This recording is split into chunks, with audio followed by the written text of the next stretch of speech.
Subscribe करें और bell दबाएं ताकि कोई खबर रह न जाए। और हमारे साथ मौजूद हैं राना एहसान अफजाल साहब। आप सीनियर रहनुमा हैं पाकिस्तान मुस्लिम लीग नून के। राना साहब, पहले तो मुझे आप ये बताइए पेट्रोल पर क्या होने जा रहा है, क्योंकि पूरी कौम ये आपसे जानना चाहेगी कि इस वक्त कितने पैसे बढ़ने वाले हैं। आपके पास क्या इन्फॉर्मेशन है राना साहब? बिस्मिल्लाहिर्रहमानिर्रहीम। देखिए, इमरान खान साहब ने जब पेट्रोल को सस्ता किया 10 रुपए, तो बताया ये क्या कि हमने टैक्स कलेक्शन बेहतर की है, इसलिए हम लोग सब्सिडी जो है वो दे सकते हैं। लेकिन अभी जो हमारे पास हकायक आ रहे हैं उसमें तो ऐसे है कि पैसे पैसे हुकूमत के पास बिल्कुल भी नहीं थे सब्सिडी देने के लिए, बल्कि जो इन्होंने फिस्कल डेफिसिट जो कि 4000 अरब को बजट किया था, वो हकीकतन 5600 अरब पे जो है वो जा रहा है, जिसका मतलब है कि 1600 अरब का अजाफी खसारा होने जा रहा है जो छुपाया जा रहा था शायद। तो अब इशू ये है कि जब पेट्रोल इन्होंने सस्ता किया तो $93 क्रूड ऑयल की कीमत थी, 90 से 93 पे गई थी, और उसके बाद $130 तक भी क्रूड ऑयल की कीमत गई। तो अब ये जो है वो 102-3 के इर्द गिर्द होवर कर रही है, तो पेट्रोल की कीमतें इंटरनेशनली काफी ज्यादा बढ़ी हैं। और ये 100 अरब रुपया जो हुकूमत अपनी जेब से हर महीने सब्सिडी में खर्च रही है, आप अंदाजा करें कि इसको अगर 12 से आप ज़रब दें तो ये 1200 अरब बनता है, जो कि पूरे पाकिस्तान का डेवलपमेंट का बजट भी नहीं है। तो इसका ये मतलब है ये वो पैसे खर्च किए गए या निछावर किए गए जो हुकूमत के पास नहीं थे। तो सवाल ये उठता है, ऐसा क्यों किया गया?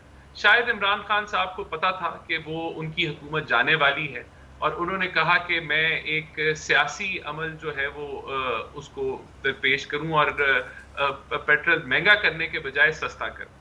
और उन्होंने इसी तरह किया कि पेट्रोल को जो है महंगा करने के बजाय सस्ता कर दिया ताकि वो एक सियासी गेम खेल सकें, लेकिन इसका मुल्क को फाइनेंशियली तौर पे बहुत नुकसान। राना साहब सॉरी टू इंटरप्ट, क्योंकि आप इस वक्त बात कर रहे हैं कि सियासत को सामने रखते हुए मईशत को नुकसान पहुंचाया गया और सियासी टारगेट्स पहले रखे गए, मुआशी टारगेट्स बाद में रखे गए। जब शहबाज शरीफ साहब वजीर आजम बने थे तो स्टॉक मार्केट में 1700 पॉइंट्स का इजाफा हुआ था, रिकॉर्ड इजाफा हुआ था।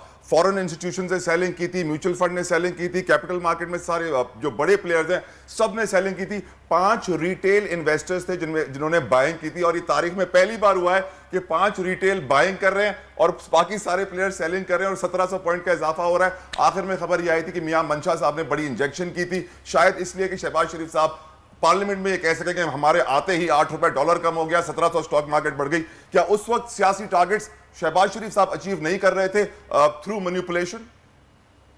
देखिए, ये तो आपका दावा है कि दावा नहीं है सर, ये स्टॉक मार्केट के फिगर्स हैं, बिल्कुल पब्लिश हुए हैं। स्टॉक मार्केट की वेबसाइट पे भी आप जाएं, आप देखें, वॉल्यूम्स देखें। फिगर्स तो देखें, ये आपका सारा जो आपने एक नैरेटिव बिल्ड किया, इसको चेक करने की जरूरत है कि ऐसे हुआ भी या नहीं हुआ। प्लीज कीजिएगा sir, I will let you know. कल हम फिर बात करेंगे इसी पे। हकीकत, हेलो जी सर, कहिए। मैंने कहा हकीकत ये है कि डॉलर नीचे आया और स्टॉक मार्केट में एक बेहतरीन इजाफा हुआ, जिसके अंदर जो लोगों के सेंटिमेंट्स हैं एक रजीम चेंज होने कैसे पे सर, कैसे हुआ? आप देखें स्टॉक मार्केट की सर बाइंग की सारी डिटेल्स होती हैं सर। मैं आपको समझाता हूं कि कैसे। देखें, बहुत सारे जो डॉलर्स जो बढ़ता है स्पेकुलेशन के ऊपर होता है कि जब पॉलिटिकल अनसर्टेनिटी होती है तो लोग डॉलर बाइंग करना शुरू कर देते हैं, और जब अनसर्टेनिटी कम होती है तो वही जिन लोगों ने बाइंग की होती है वो सेलिंग की तरफ आ जाते हैं। इसी तरह जो एक्सपोर्टर्स होते हैं वो अपनी रिसीट्स को होल्ड कर लेते हैं, और वो जब पॉलिटिकल अनसर्टेनिटी हो के हमें लग रहा है डॉलर ऊपर की तरफ जा रहा है, और जब वो टर्न अराउंड होता है तो वो फिर सेलिंग कर लेते हैं। तो पॉलिटिकल जो सेंटिमेंट होता है लोगों का, या जो लोगों का जो पॉलिटिकल अनसर्टेनिटी जब खत्म होती है तो ये एक नेचुरल टर्न अराउंड होता है। और अभी आप देख लें, अगर तो स्टॉक मार्केट बिल्कुल वापस गिर गई है वो मैनिपुलेशन के बाद, तो फिर तो आपका दावा ठीक है, लेकिन क्या अगर वो उधर ही खड़ी हुई है तो फिर जो आप जो नैरेटिव कह रहे हैं वो उसमें हकीकत नहीं है। पेट्रोल चले वर्दा, आप पहले राणा साहब सवाल बहुत है सर, वर्दा का सवाल। राणा साहब, अगर आपकी बात ये मान भी लेते हैं तो आप ये बताइए, जैसे शहबाज शरीफ वजीर आजम बने थे तो उन्होंने सबसे पहले ऐलान किया था कि 10% सैलरीज में इजाफा होगा, पेंशन में इजाफा होगा, लेकिन ये फैसला वापस ले लिया गया। और साथ ही भी सुनने में आ रहा है, जैसे कि पेट्रोल का जिक्र किया आपने, वो तो आपने साबका वजीर आजम पर डाल दिया, लेकिन बिजली भी तो महंगी हो रही है, बाकी चीज़ों में भी इजाफा हो रहा है कीमतों में। इसके बारे में क्या कहेंगे? आपको एक चीज समझने की जरूरत है कि अभी तक इस हुकूमत की काबीना नहीं आई, अभी तक ये हुकूमत जो है प्रॉपर तरीके से फॉर्म ही नहीं हुई। One man show? अभी एक भी कैबिनेट की मीटिंग नहीं हुई। तो ये जो जितनी आप बातें कर रहे हैं कि ये शायद इसमें हमारा रोल है, ये बहुत ही एक बचकाना बात होगी कि आप अगर इकोनॉमिक डायनामिक्स को समझे बगैर के जो पीछे का एक जो लोड चला आ रहा है, बिल्कुल हम इन चीजों को कंट्रोल करेंगे। लेकिन राना साहब, फिर जब आपने सैलरीज में इजाफे का ऐलान किया, राना साहब सॉरी टू इंटरप्ट, लेकिन जब वज़ीर आज़म साहब ने सैलरीज और पेंशन में इजाफे का ऐलान किया फौरन ही, तो क्या ये जज्बाती फैसला था आवाम को इम्प्रेस करने के लिए, खुश करने के लिए, क्योंकि उनको ये फैसला वापस लेना पड़ा है? अब नहीं, देखें, हम फैसला वापस नहीं लिया, ये आपकी खबर गलत है। जो ये तो नोटिफाई हो चुका है। जो पेंशन्स के ऊपर उन्होंने जो बात की वो नोटिफाई हो चुकी है। जो जब वो बात की अपना ये सरकारी मुलाजमीन की सैलरी की, तो उसके ऊपर जो है क्योंकि वो मार्च में बढ़ी थी, तो इस वजह से जो है वो उनकी इंक्रीज नहीं अनाउंस की गई, लेकिन जो पेंशन की बात की वो तो नोटिफाई हो चुका है और वो बिल्कुल राइट। राना साहब आखिरी सवाल, सॉरी टू इंटरप्ट, ये बताइए कि कहा जा रहा है कि चीनी के रेट में जो इजाफा हुआ है वो शुगर कार्टेल को खुश करने के लिए किया गया है, क्योंकि हम जानते हैं कि पीपल्स पार्टी में भी बहुत सारी शुगर मिले हैं, नून लीग में भी बहुत सारी शुगर मिले हैं, जहांगीर तरीन के साहब की भी रूठने की वजह यही थी। कुछ कहेंगे आप इसके ऊपर? देखें, क्या अभी कोई कैबिनेट की मीटिंग हुई है?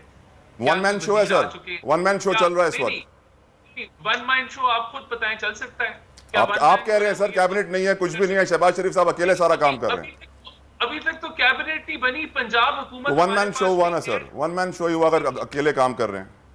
नहीं, वन मैन शो नहीं हुआ ना। वन मैन ये नहीं कर सकता, ये कैबिनेट की डिसीजंस के बगैर, या जो चीनी की प्राइसेस हैं उसके पीछे एक पूरी डायनामिक्स होती है। शॉर्ट में अगर मैं आपको समझाऊं कि कितनी जो है वो कितनी आउटपुट हुई, आपके पास स्टॉक्स कितने मौजूद हैं, आपकी डिमांड कितनी है, ये एक सिलसिला 6-8 महीने चलता है, तो ये प्राइसेस पे इंपैक्ट आता है। हम 1-2 दिनों के अंदर या 4 दिनों के अंदर इसके ऊपर इंपैक्ट ला ही नहीं सकते, और इकोनॉमिकली ये पॉसिबल ही नहीं है। तो इस तरह का प्रोपोगेट करना भी अवाम को, मैं समझता हूँ, मिस गाइडेंस है। चले, बहुत बहुत शुक्रिया राना एहसन अफजाल कह रहे हैं कि हम मिस गाइडेंस की तरफ, लेकिन matter of the fact is this कि पाकिस्तान स्टॉक एक्सचेंज की वेबसाइट के ऊपर सारी डिटेल्स हैं।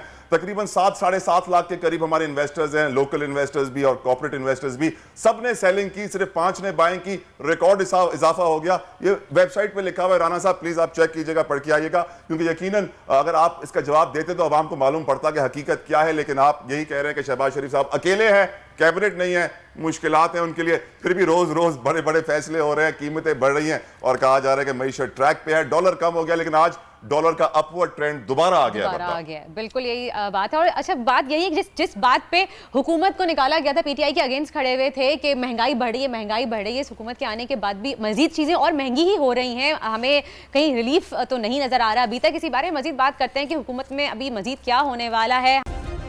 सब्सक्राइब करें और बेल दबाएं ताकि कोई खबर रह न जाए।